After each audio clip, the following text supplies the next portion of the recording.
класен съперник Фенербахче. Ние сме доволни, че имаме възможността да играем срещу такъв отбор и срещу такива футболисти, за да видим и нашата класа до каква степен и какви подобрения трябва да направим. Gerçekten Fenerbahçe çok klas ve güçlü bir takım.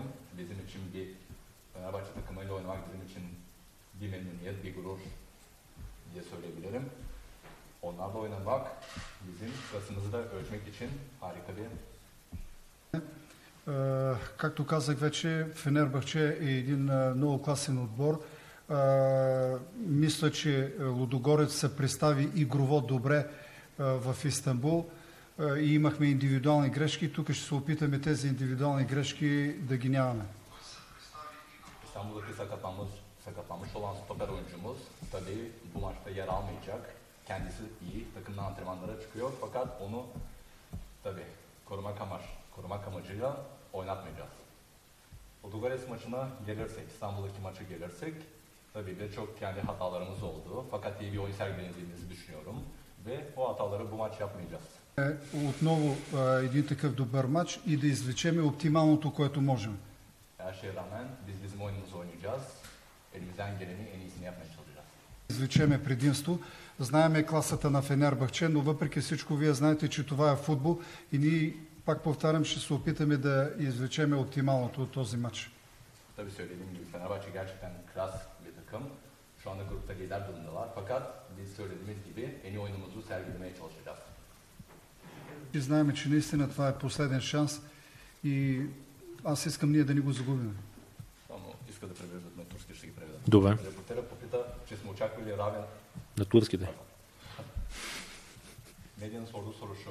İstanbul'da Ludogorets bir beraberlik bekliyormuş. Fakat bu beraberlik olmadığı için şu anda bölge derbici bu son şansımız olarak değerlendirdi. Bu maç bizim son şansımız olabilir.